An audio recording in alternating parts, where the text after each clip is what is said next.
이 시간은 하나님의 말씀 함께 나누는 시간입니다. 저희들이 잘 알고 있는 말씀 중에서 히브리서에 다음과 같은 말씀이 있습니다. 참으로 하나님의 말씀은 살아있고 능력이 넘치며 어떤 양날의 칼보다도 더 날카롭기 때문에 우리의 영과 혼까지 능히 찔러 쪼개며 관절과 골수까지 충분히 꿰뚫고 파고듭니다.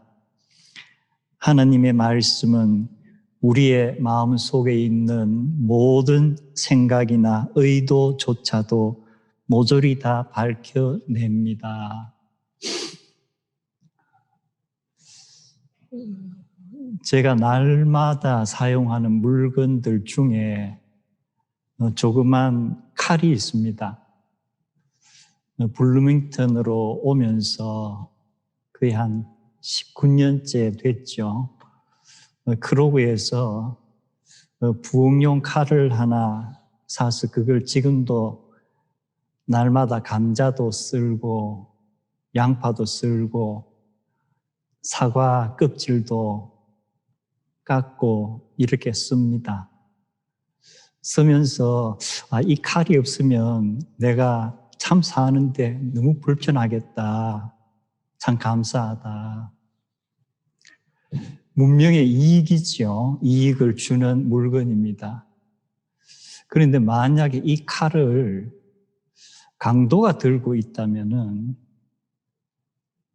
또는 조직 폭력배들이 이 칼을 들고 있다면은 이것이 사람을 상하게 하고 죽일 수도 있는 무기가 되겠구나. 히브리서의 말씀은, 하나님의 말씀은 날쌘 양날의 칼과 같다.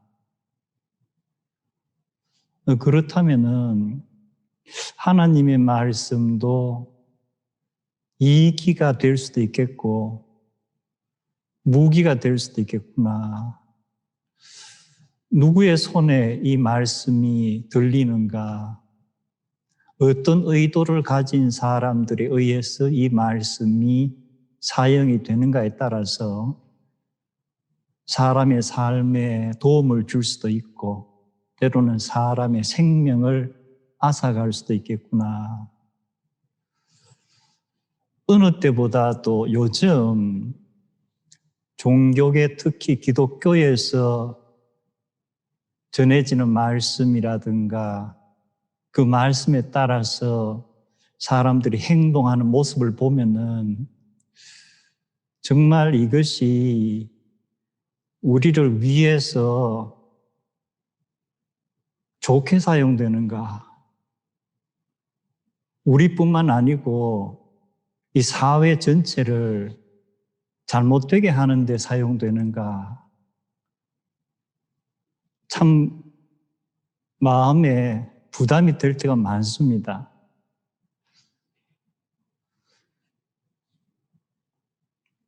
뉴스 방송 매체에서는 대체로 이 소식이 잘 안 알려진 것 같은데, 지난 주일에도 말씀드렸지만 그 1월 6일 날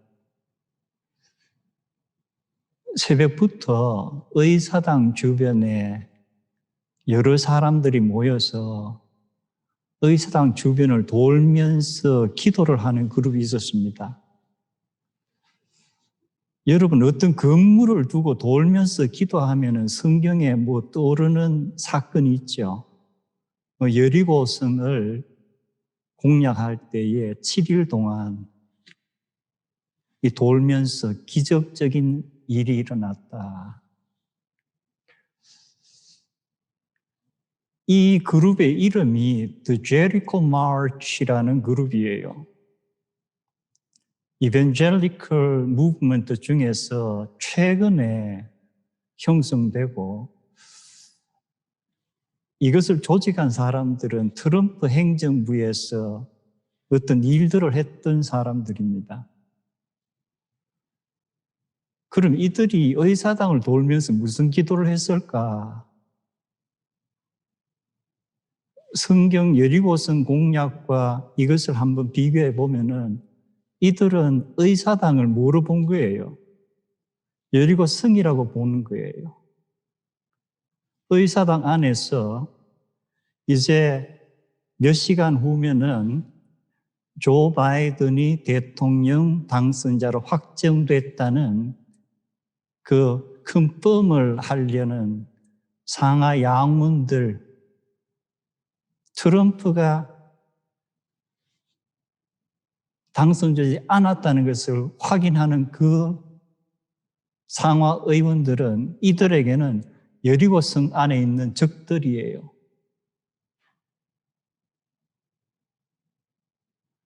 그리고 그들이 나팔을 붑니다. 무슨 나팔이에요? 제사장들이 부는 것과 같이 그런 나팔이에요.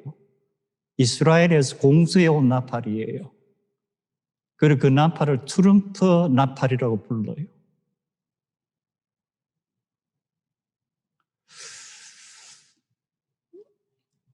종교를 갖고 있지 않은 사람들이 객관적인 입장에서 이 상황을 지켜본다면 성경에 나오는 여리고성의 이 얘기는 과연 이들에게 어떻게 전달이 될 것인가?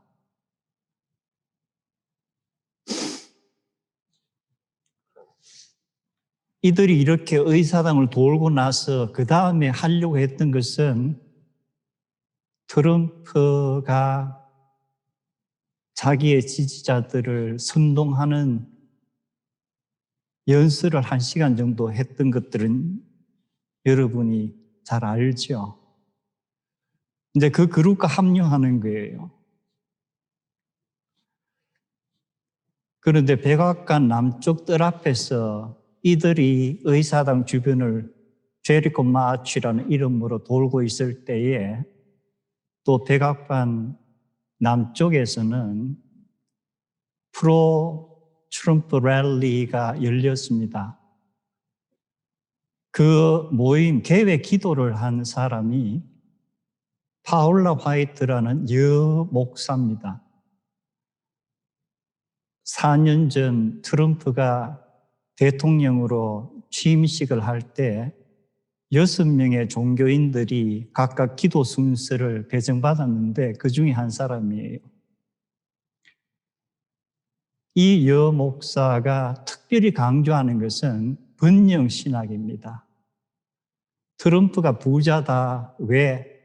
하나님의 축복을 받았기 때문에. 나도 제트 비행기를 타고 다니고 나도 목사면서 수백만 불짜리 저택에 살고 있다고 왜? 하나님의 축복을 받았기 때문에. 그리고 또한 이 목사의 대체로의 설교가 영적 전쟁을 강조하는 거예요. 그래서 그날 프로 트럼프 랠리에서 개회 기도를 하면서 대체로 내용이 트럼프가 대통령이 되고 하나님께서 그에게 하라는 일을 다 하고 있다. 그는 하나님께서 정해준 길을 가고 있다. 그래서 그를 공격하는 자들은 우리가 싸워야 될 영적인 적들이다. 그래서 나는 기도로 트럼프에게 하나님의 보호막을 쳐주는 것이다. 우리가 에베소서의 영적 전쟁에 대해서 바울 사도의 이야기를 많이 들었습니다. 여리고성의 이 얘기와 바울 사도의 서신이 트럼프라는 한 인물을 위해서 존재하는 것인가?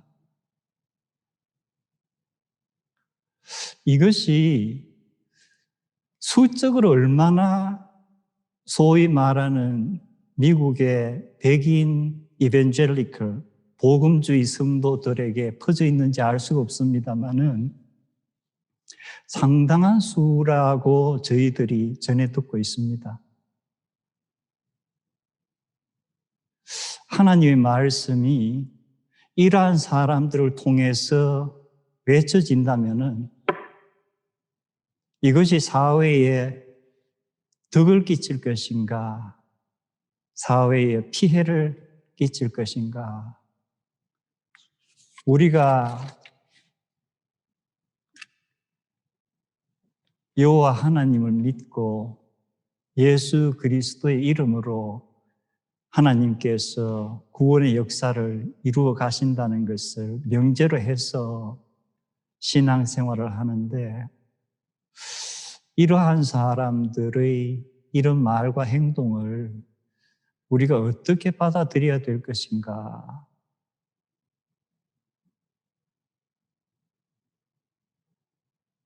그리고 앞으로 이러한 분위기가 더 심각해질 것인가?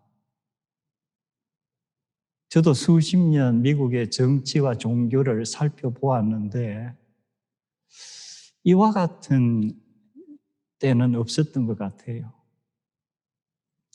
그래서 오늘도 말씀을 나누면서 저도 상당히 조심스럽습니다.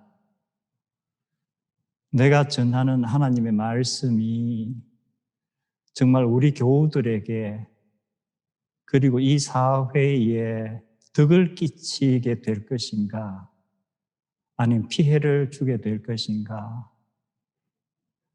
그리고 지금은 열심 있는 성도라는 단어가 상당히 좀 부담스럽게 들려져요. 그 추운 꼭두새벽부터 의사당을 도는 사람들이 열심히 충만한 사람들 아니에요.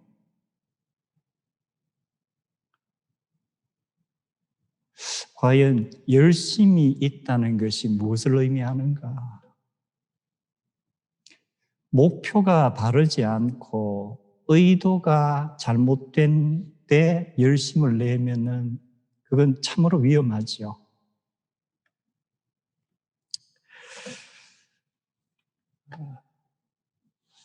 우리가 신앙생활 하면서 현재의 상황을 눈 감고 못 본 척 할 수는 결코 없습니다.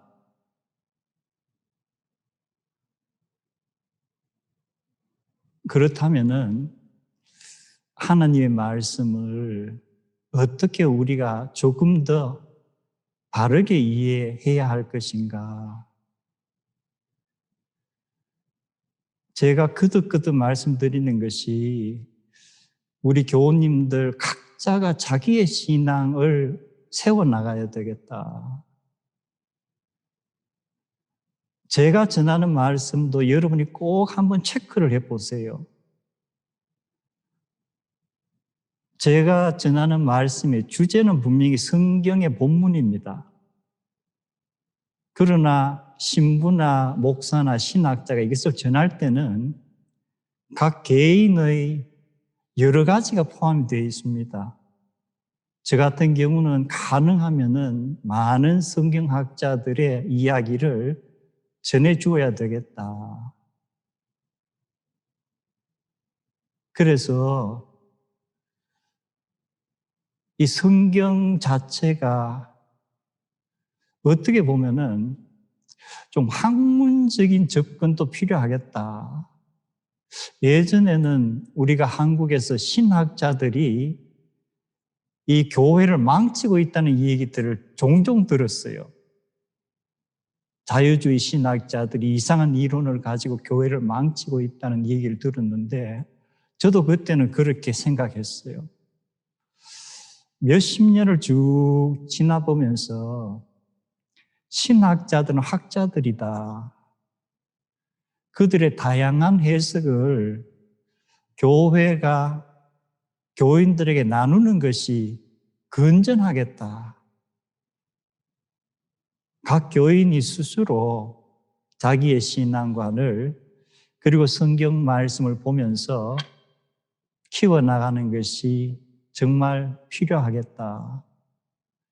그래서 제가 오늘도 이사야서 40장을 지난주에 이어서 계속 나누려고 하는데, 가능한 한 저의 신앙적인 전달보다는 제가 살펴본 여러 자료를 중심으로 좀 객관적으로 좀 나누려고 합니다. 여러분께서 이건 아닌 것 같은데 그러면은 받아들이지 마세요. 그리고 여러분이 이건 좀 궁금하다 하면은 직접 한번 찾아보세요. 지금은 여러분이 자료가 없어서 내가 못 본다는 이 얘기를 할 수 있는 시대는 아닙니다.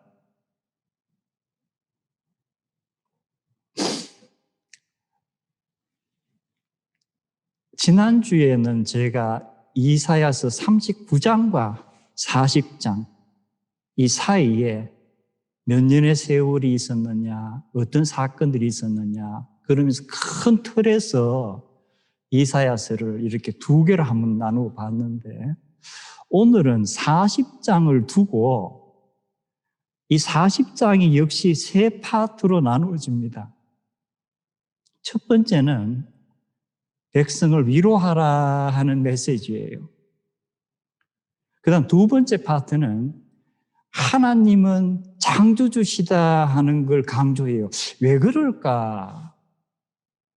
그리고 세 번째 파트는 연약한 자에게 힘을 주고 독수리가 날개치며 올라가듯이 이 힘을 주는 것을 강조합니다. 그러면 이 40장의 예언이 왜 이 세 파트로 되어 있는가? 우리가 지금까지 40장을 여러분이 많이 읽어보면서도 아마 왜 이랬는가를 생각해 보지 않은 경우가 대부분일 것 같아요. 그래서 이러한 작업을 교회가 조금 더 신경 써서 하지 않았기 때문에 우리 교인들이 너무 어느 극단적인 이 얘기를 들으면 자꾸 흔들리는 게 아닌가.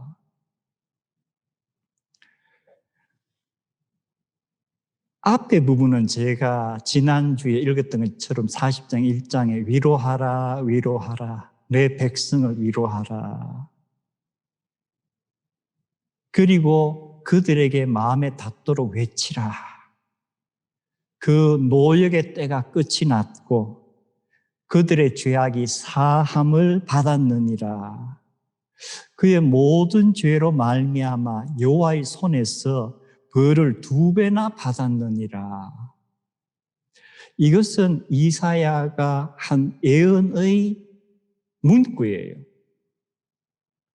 그럼 이것이 시적인 표현 같기도 한데 실제로 일어난 100여 년 후에 역사에서는 어떤 것으로 기록이 되어 있는가? 결국 노역을 하게 되죠.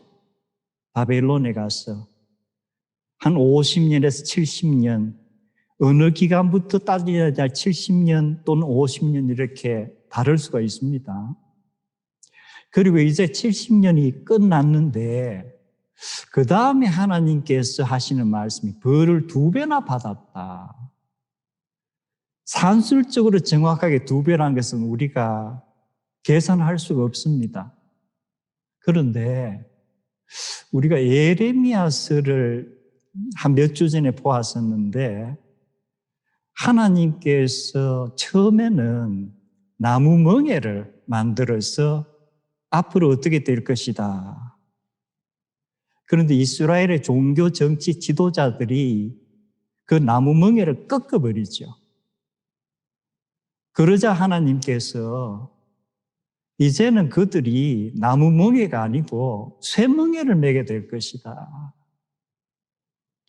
아마도 그들이 처음부터 하나님께 순복하고 하나님의 뜻이 이렇다는 것을 깨닫고 일정 기간 하나님의 심판을 받아들였다면 그 기간이 짧아졌을 수도 있고 또 그 노역이 좀 심하지 않았을 수도 있고 우리가 여러 가지 상상을 해봅니다마는 일단 이사야 예언대로 벌을 2배나 받았다 하는 것이 이러한 예레미야서에서 여러 가지 일들로 인해서 우리가 어떤 의미를 찾아볼 수 있지 않는가. 그리고 또 하나는 이제 그들이 죄악의 사함을 받았다. 우리가 많은 경우에 죄악의 사함을 받았다 할 때에 그 내가 저지른 잘못에 대해서 어떤 consequence 자체를 사함받는 것으로 우리가 굉장히 wishful thinking,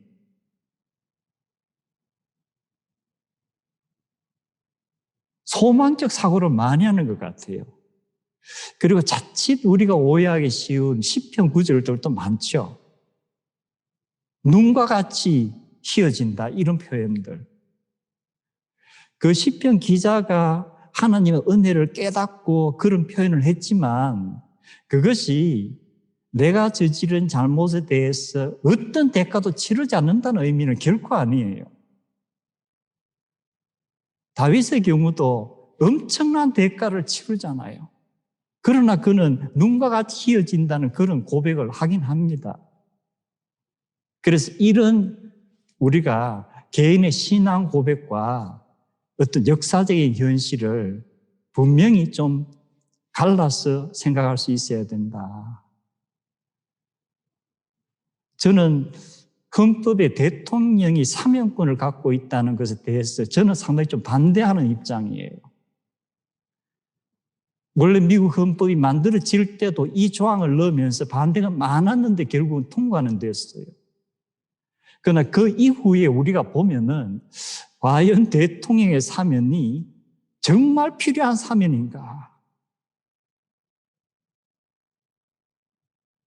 오히려 그렇지 않은 경우가 더 많아요. 그냥 자기 집안 보살피는 정도의 사면이 대부분이에요. 그러나 성경은 하나님께서 나의 백성도 잘못을 했을 때는 대가를 치러야 된다. 오히려 나의 백성이기 때문에 더 대가를 치르는 것은 내가 엄격하게 하겠다.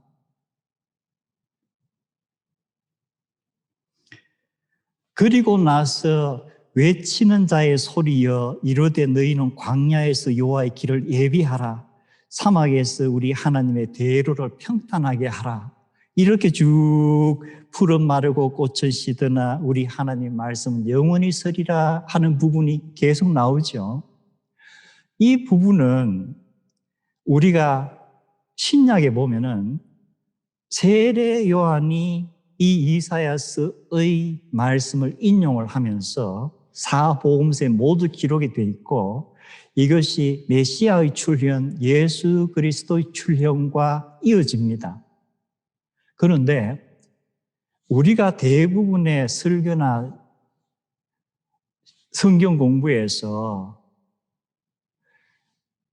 이사야가 이 예언을 했고 그 다음 100여 년이 지나면서 이 예언의 첫 번째 현실이 되는 그 세대에게 이 예언이 어떤 의미였는가를 거의 우리가 보지 않고 메시아의 출현에만 계속 맞추기 때문에 사실은 우리가 바탕이 없이 뜬구름 잡는 그러한 격이 될 수가 있는 거예요. 그렇다면은 이 예언이 제1차적으로 메시아의 예언이라는 더 큰 2차적인 의미 이전에 1차적으로 역사적으로 이 예언을 받는 사람들에게 이것은 어떤 의미인가? 여호와의 대로란 것이 길을 평탄하게 만들어낸 것이 어떤 의미인가? 이것을 우리가 살펴보아야 될 필요가 있다. 이것은 제가 조금 후에 나누겠습니다. 여기까지가 이사야 40장의 첫 파트예요. 위로와 구원에 관한 파트예요. 그런데 두 번째 파트를 보면은 제가 아까도 말씀드렸지만 하나님의 능력에 관해서 이사야가 예언을 합니다. 왜 그럴까? 위로, 구원 이 얘기를 했는데 왜 하나님의 능력을 이 얘기를 하는가?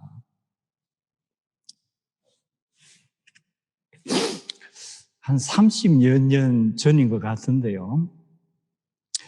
제가 아는 학생이 경제학을 공부를 하고 있었습니다. 박사 과정에 있었는데 한 번은 그 학생이 집에 초대를 받아갔어요.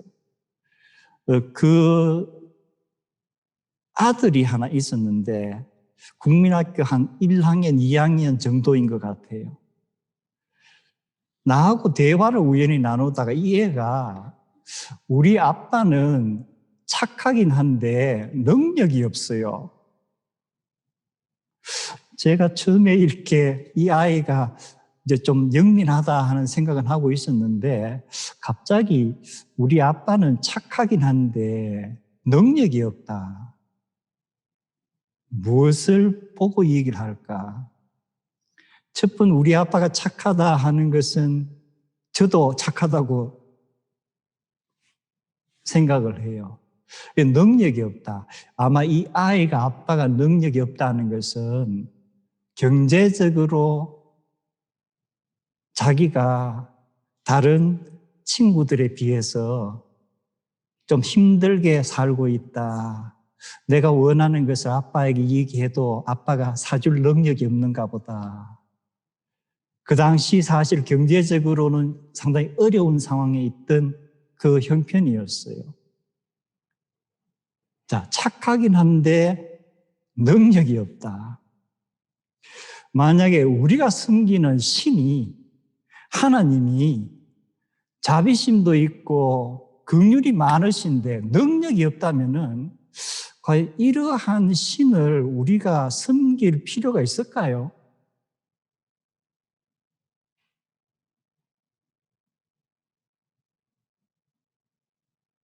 내가 섬기는 신은 참 자애로워. 그 능력은 별로 없는 것 같아. 이렇다면 이게 신앙생활이 가능할까? 자, 다시금 역사적으로 그 시대로 돌아가서 바벨론이 잡혀간 사람들, 특히 이 시편 40편은 주대상자가 바벨론에 잡혀간 사람들이 더 포커스가 맞춰집니다. 유다에 남은 사람들도 해당은 되지만 그러면 그들 가운데 상당수가 처음에는 하나님께서 전지전능하셔서 절대로 예루살렘 이 파괴되게 두지 않으신다 했는데 파괴됐고 성전마저 없어지고 이제 바벨론으로 끌려가서 결국 이들이 내린 결론은 뭐라 그랬죠? 신들의 전쟁에서 우리가 섬긴 신이 바벨론 사람들이 섬기는 신보다 많이 힘이 딸리는가 보다. 약한가 보다. 그렇다면 이 신은 사실은 섬길 그러한 신이 아닌 거예요. 자, 이런 사람들에게 선지자가 너희의 신이 다시 너희를 구원한다 하면은 통하겠는가? 능력이 없는 신이 이상한 사람들 보내서 구원하겠다니까 말도 안 되는 소리. 그럼 그들에게 필요한 것은 뭐예요? 하나님이 너희가 생각하는 것처럼 힘이 없어서 바벨론의 신들에게 패배해서 너희가 이런 어려움을 당하는 것이 아니다. 너희가 어려움을 당하는 것은 너희의 잘못으로 인해서 하나님께서 전지전능하시지만 하나님은 또한 약속을 지키시는 분이기 때문에 하나님이 너희와 맺은 약속에 따라서 너희가 잘못했기 때문에 지금 심판을 받는 것이다. 그러나 전지전능한 하나님께서는 이제 하나님께서 정한 때가 끝이 나고 다시금 구원을 하시려면 분명히 할 수 있는 그러한 능력자이시다 하는 것을 이 하나님에 대해서 이제는 불신하는 사람들에게 심어줘야 하기 때문에 40장 두 번째 파트가 능력이 많으신 하나님을 이야기하는 거예요. 그래서 주님 앞에서는 세상 모든 나라들이 아무것도 아니다. 너희가 하나님을 누구와 견줄게 하느냐?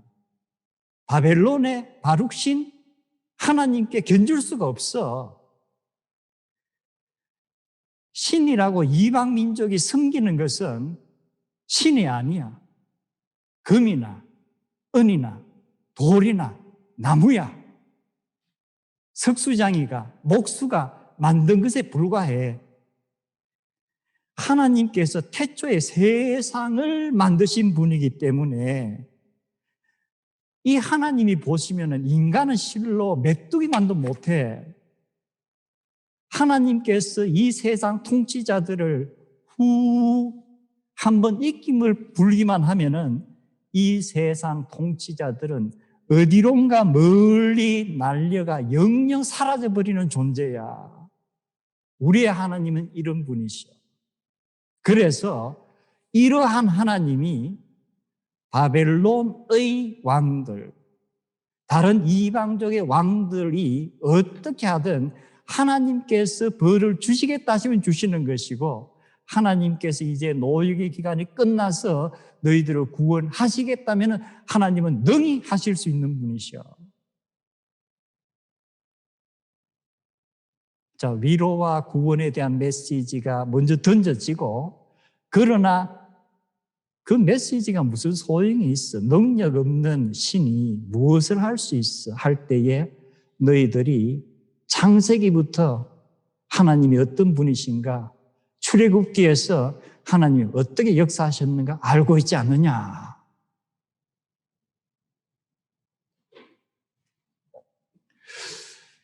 만약에 바벨론에 억류된 상당수의 사람들이 하나님에 대해서 이제는 어떤 확신을 버리고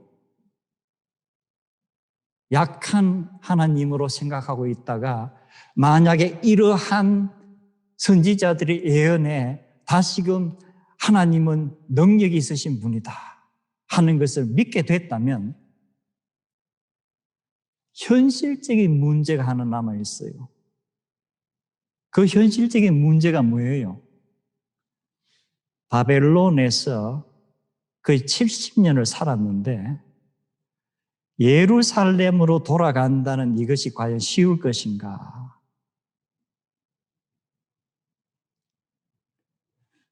가장 현실적인 문제는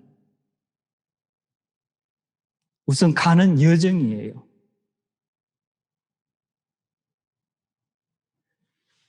바벨론 여러 곳에 아마 억류가 됐다면은 그 각각 있는 곳에서부터 예루살렘까지 가는 것은 거리가 조금씩은 다를 수가 있겠죠. 과연 거리가 얼마쯤 될 것 같아요?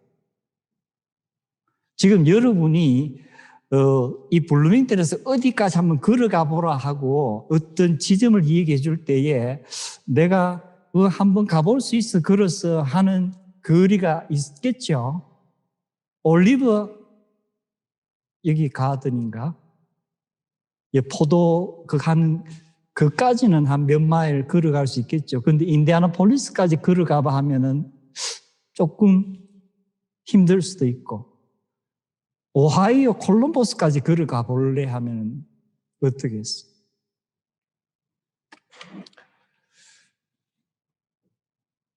이제 이런 것들이 우리가 그 성경 공부를 통해서 좀 알아봐야 되는 부분인데, 결국 이스라엘 족속들이 예루살렘으로 돌아오는데 아마도 바벨론에 70년간 머물러면서 많은 수가 불어났겠죠. 그들 중에서 예루살렘으로 돌아온 사람은 소수에 해당한다고 성경학자들은 추정을 합니다. 그리고 이 소수가 첫 번째는 한 1000명 정도 주로 젊은 사람들이 먼저 떠나와요. 나중에 이사야 40장 세 번째 파트에 장정도, 손년도 이렇게 얘기들이 나오죠. 그리고 두 번째 가장 큰 그룹이 옵니다. 4만 명 내지 5만 명 정도. 그 다음 세 번째는 한 5천 명 정도. 그리고 마지막 네 번째는 수가 밝혀지지 않았는데 1차부터 이 4차까지 그룹별로 1,000명씩 그리고 5만 명까지 5천 명씩 이렇게 오는데 한 90년 정도가 걸려요. 그런데 에스라, 성경 마지막에 에스라, 느헤미야 나오죠. 에스라서를 보면은 에스라가 그들이 억류되어 있던 바벨론에서 예루살렘으로 오는데 넉 달이 걸렸다고 합니다. 그리고 성경학자들이 추정하는 거리는 약 900마일 정도예요.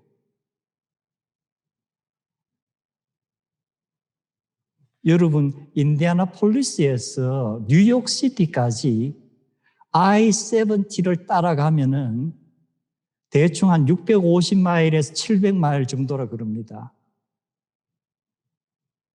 여러분, 그걸 걸어간다고 여러분 한번 생각해 본 적이 있으세요? 고속도로를 따라가도. 그런데 지금부터 한 2400년, 500년 전에 주로 사막길, 그리고 그 험난한 곳을 900마일 이상을 걸어간다는 것은 대체로 엄두를 내지 못하는 거예요. 아마 이것이 많은 수가 바벨론에 계속 남았던 이유일 것도 같아요. 이유 중에 하나가. 그래서 이 길이 험난한데 그럼 왜 앞에서 하나님의 대로를 만든다, 길을 평탄하게 한다? 이것이 우리에게는 메시아에 대한 예언이지만 이 당시 이 사람들에게는 실질적으로 이 노정에 대한 예언이에요. 그런데 나중에 에스라가 기록한 것을 보면은 우리는 예루살렘을 향해 먼 여행길에 올랐다. 예루살렘으로 가는 길은 아주 멀고 험했지만 하나님의 은혜로운 손길이 우리를 항상 보호해 주셨다. 이것이 앞에 여호와의 대로를 만들라, 길을 평탄하게 하라 하는 시적인 예언이 에스라에게 수백 년 후에는 이러한 신앙 고백이 되게 한 거예요. 현실적으로는 너무나도 힘들고 먼 길이에요. 그러나 하나님께서 대로를 닦으신 것처럼 우리를 지켜주셔서 우리가 도둑들로부터 모든 적들로부터 보호받고 안전하게 올 수 있었다. 그러나 넉 달이 넘게 걸렸다.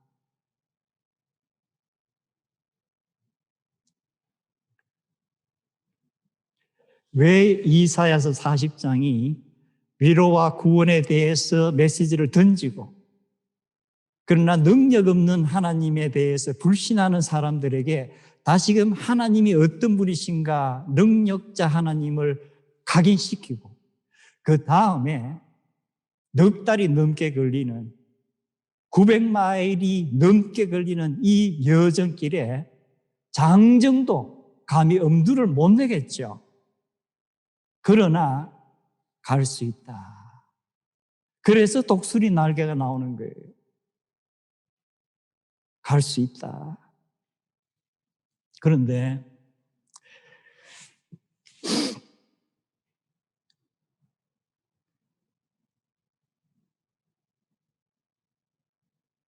마지막 40장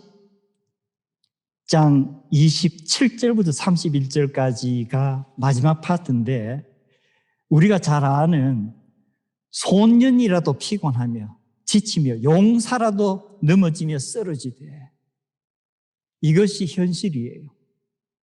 900마일의 사막길은 젊은이도 장정도 용사도 감히 엄두를 낼 수가 없는 그런 길이에요. 오직 여호와를 우러러 보는 자는 새 힘을 얻으리니 에스라의 신앙 고백에서 바로 이 말씀이 에스라에게 넉 달의 그 길을 갈 수 있게 한 거예요. 독수리가 날개치며 올라감 같을 것이요. 날개치며 올라가다. 우리가 박수치다, 손뼉을 치다, 또는 북을 치다. 이 치다는 동사는 우리에게 무언가 이렇게 힘을 주는 것 같죠. 그래서 날개치다, 힘을 주는 것 같은데 독수리가 날개치는 거 본 사람 있으세요? 첫 번째, 독수리를 본 사람이 있는가? 제가 가장 이렇게 마음 아프게 생각하는 게 동물원에 갇혀있는 맹수들이에요. 아마 동물원에 가면 독수리를 볼 수는 있는데 정말 너무 불쌍하다.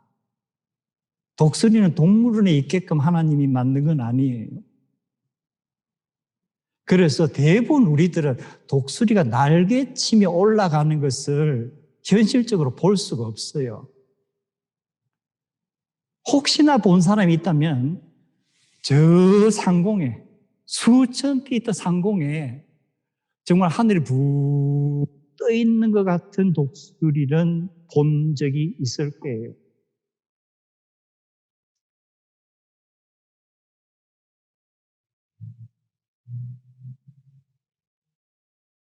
독수리가 물론 땅에서 올라갈 때 날개를 쳐야 되겠죠.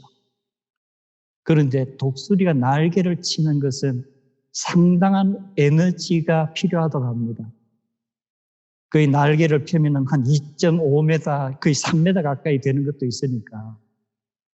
그런데 독수리는 특별한 날개에 flight feathers, 비행할 수 있는 날개 틀들, 이것이 묘한 작용을 일으키면서 상승 기류를 타고 올라가는 거예요. 그래서 처음에 날개를 칠 때는 힘이 들지만 어느 정도만 쳐서 상승 기류를 잡으면은 거의 10,000m, 10,000피트 상공까지 쭉. 이거는 이제 플래핑 윙즈가 아니고 소링이 쭉 그냥 올라가는 거예요. 그리고 공중에서는 플로우링. 그렇다면은 왜 날개치다로 번역을 했을까? 제가 아까도 말씀드렸죠. 뭔가 친다는 동사가 이 분위기가 뭔가 힘을 일으키는 분위기예요. 그런데 저는 이 번역보다 또 다른 하나의 번역을 생각을 하는데 히브리 성경을 이제 먼 곳에서 해외에서 방황하면서 히브리어를 잃어버린 유다 사람들에게 히브리어 성경을 헬라어로 번역한 것이 70인역이라고 있다고 했죠. 그리고 또한 초대교회부터 시작해서 중세까지 이 교회에서 가장 권위 있다고 일반적으로 여겨진 성경이 제롬이 번역한 불깃 바이블입니다. 이 두 개의 바이블에는 독수리가 날개치며 올라간다는 그런 번역이 아니고 독수리가 새롭게 어떻게 한다? 깃털을 가지는 것처럼 이렇게 번역이 되어 있어요. 두 개 다 번역이 가능합니다. 날개 친다 할 때는 무언가 이렇게 확 솟아오르는 힘 같은 걸 느낄 수 있어요. 그런데 독수리가 새로운 깃털을 가지는 것처럼 하는 것은 새롭다는 데 방점이 있어요. 둘 다가 가능하지만 저는 오늘은 특히 제롬과 70인역의 번역처럼 독수리가 털갈이를 하여 새로운 비행 깃털을 가지는 것처럼 이 털갈이가 특히 조류학자들의 연구에 따르면 독수리의 경우는 일정하지가 않은 것 같아요. 2년마다 한 번씩 가는 독수리 종류도 있고 1년에 한 번 가는 종류도 있고 그런데 독수리의 깃털이 약 7천여 개가 넘는다고 하는데 이 깃털이 1년, 2년 지나면은 깃털에 때도 묻고 무게도 무거워지겠죠. 그럼 비행에 분명히 어려움이 있어요. 우리가 항공기도 날마다 관리해야 되듯이 이 독수리가 이 오래 묵은 깃털을 새 깃털로 갈 때에 그 갈고 나서 이 독수리가 날아가는 것. 여러분이 엔진 오일을 갈고 나서 달려보면 무언가 다르게 느껴지는 것들이 있죠. 그것처럼 그래서 이제 이 바벨론에서 수백 마일 걸리는 사막길을 예루살렘으로 와야 하는 이 사람들에게 용사도 장정도 젊은이도 엄두도 내지 못하는 그러한 여정이지만 하나님께서 독수리에게 새로운 날개의 깃털을 심어주는 것처럼 너희들에게 새로운 여호와 하나님의 깃털을 주게 될 때에 너희들은 이 길을 갈 수 있으리라.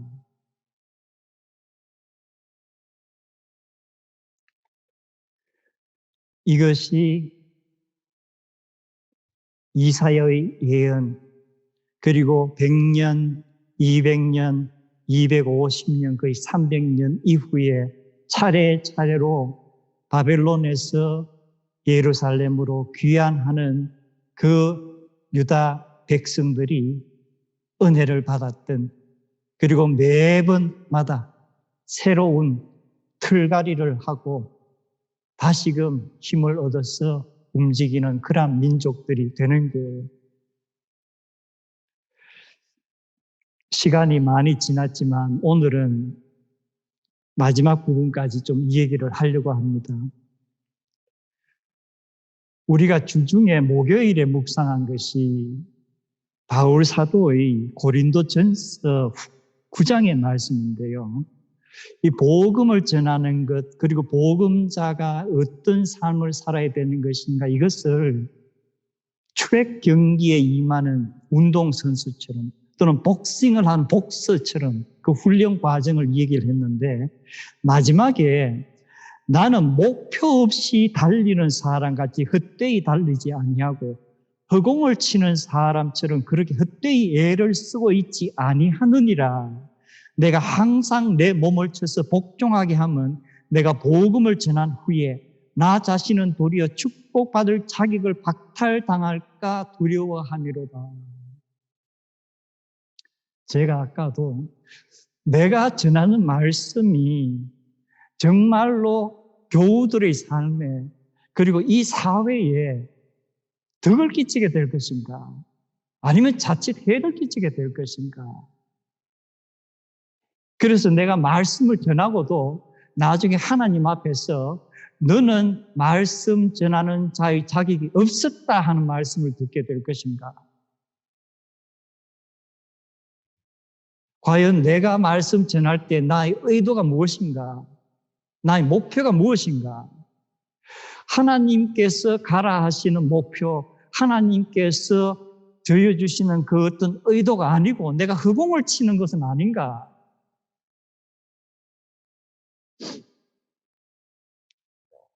독수리, 여러분이 예전에 영화 같은 거 보면은 로마 군대가 행군을 할 때에 그들이 들고 있는 어떤 그 실, 거기에 독수리가 그려져 있어요. 그리고 지금도 미국에도 브레이 실 해가지고 미국을 상징하는 성조기와 함께 어떤 휘장이 있습니다. 미국 대통령의 휘장에도 그것이 있고, 그리고 여러분이 가지고 있는 1달러짜리에도 앞에는 조지 워싱턴의 초상이 있고 뒤에는 두 개의 그림이 있는데 오른쪽에 있는 것이 이 독수리 휘장이에요. 그런데 독수리 휘장을 들여다보면은 독수리가 이 두 개의 발톱에 뭘 쥐고 있어요. 오른쪽에는 뭘 쥐고 있죠? 감람나무 가지를 쥐고 있어요. 올리브 브랜치를 쥐고 있어요. 그리고 왼편에는 arrows, 화살을 쥐고 있어요. 13개의 잎이 달린 감람나무 가지, 평화를 상징하는 거죠. 그리고 13개의 화살이 있는 전쟁을 상징하는 겁니다. 그래서 이 휘장은 미국은 항상 우리를 보호하기 위해서 전쟁할 준비가 되어 있다. 그러나 여러분이 이 독수리를 보면은 독수리가 앞을 바라보고 있는 것이 아니고 오른쪽을 보고 있어요. 그러나 우리가 추구하는 것은 평화다. 성경은 영적 전쟁에 대해서 얘기를 합니다. 우리가 영적으로 전쟁해야 될 때가 있어요. 에베소서에서 영적 전쟁이 강조가 되어 있습니다. 그러나 바울의 다른 서신들을 보면은 고린도 후서 5장 같은 경우에는 바울이 강조하는 것은 화목이에요. 하나님과 화목하고 사람 간에 화목하는 거예요.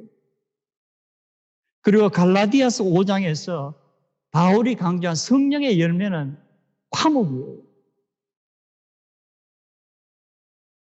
미국의 휘장인 독수리 휘장에서 전쟁도 필요하지만 우리가 추구하는 것은 평화다. 이 복음서에서도 바울의 서신에서도 때로는 영적 전쟁에 관한 이야기가 있지만 궁극적으로 우리가 신앙생활하는 것은 전쟁하려고 하는 건 아니에요. 우리가 신앙생활하는 궁극적인 목표는 하나님의 샬롬 평화가 이 땅에 임하게 하는 거예요. 그래서 성령의 열매가 필요하고 그래서 화목의 직분이 필요한 거예요. 우리가 말씀을 전하면서 전쟁만 강조한다면 문제가 있지 않을까? 필요할 때 전쟁을 해야 되지만 우리가 궁극적으로 강조하는 것은 평화의 왕으로 이 땅에 오신 예수 그리스도의 복음을 전하면서 하나님과 화목해 하고 세상 사람들끼리 화목해야 되는 것이 아닌가. 지금 당분간 미국 사회는 전쟁의 어떤 분위기에 있습니다. 교인들끼리도 서로 싸움하는 분위기예요. 이것은 결코 하나님께서 원하시는 그러한 신앙생활과 한 국가의 사람들의 삶의 모습은 아닐 것입니다. 궁극적으로 하나님의 선을 성령의 열매를 통해서 화목의 직분을 맡은 우리들의 기도와 우리들의 말씀과 우리들의 삶을 통해서 우리가 하나님의 뜻을 이루어야 하지 않을까.